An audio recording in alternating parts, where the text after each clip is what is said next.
Masarap na araw mga kabok. It's me, your kabok. Ngayong araw ngayon, napakaulan. Lunes nga pala ngayon, umpisa na naman para sa aming mga negosyante. At tulad naming mga mandirigma na patuloy na lumalaban sa buhay, ay talaga namang Lunes pa nga lang, ay talaga namang sobrang ulan at magdadalawang linggo na nga umuulan at walang katigil-tigil. Dala na rin ng panahon at siguro dahil na nga rin talaga'y tag-ulan. Ito nga pala sa mga panahon na to, pag tag-ulan, eh, hindi mo rin masabi kung talagang marami bang bumibili o hindi. Minsan napakadaing bumibili na pang luto nila ng sopas o pang merienda at minsan na may hindi. Tulad ngayon na napakadalang. Lunes nga pala ngayong araw at talaga naman dahil maulan, eh, naisipan ko nga palang ulam itong langgunisang bawang at nagprito nga lang din ako ng ating fresh na sitaw dyan. Ito nga palang sitaw talaga namang hinap ko lang at para namang kakodabis na dabis talaga yung lasang malalasahan mo yung manamis-namis.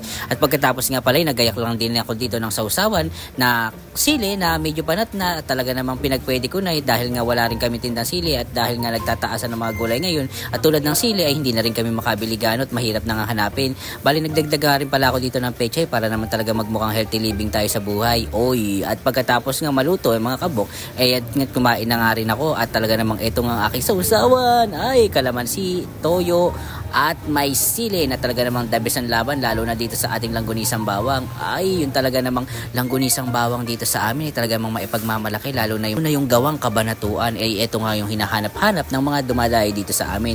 At ayan nga, habang kumakain ako at si tita ay dumating naman nga ang resibo. Ay ito na nga ang pinaka nakakatakot sa lahat yung sa aming mga negosyante ay ang mga bayarin. Ay talaga namang hindi naubusan ng bayarin at ayan dumating na nga ang resibo ng kuryente at talaga namang mangingiyak ka talaga yung napakataas.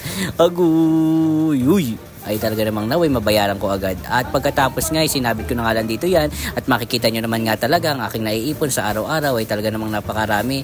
Yan nga pala ang aking kayamanan, ang mga resibo na hindi mabibili kailanman. Aray ko! At ayan nga, umabot na nga ang hapon at gabi at marami na ang kaganapan at dito ko na nga lang binidyohan sa ating CCTV. Pagpasensyahan nyo na nga pala yung ating CCTV at medyo may pagka-blurred at kagagawa nga lang din yan dahil sa hindi ko malaman ng dahilan, bigla na lang nagdilim ng mga nakaraan. At syempre, don't forget to follow, share, and react para sa mas marami pa nating pagsasama. Bye-bye!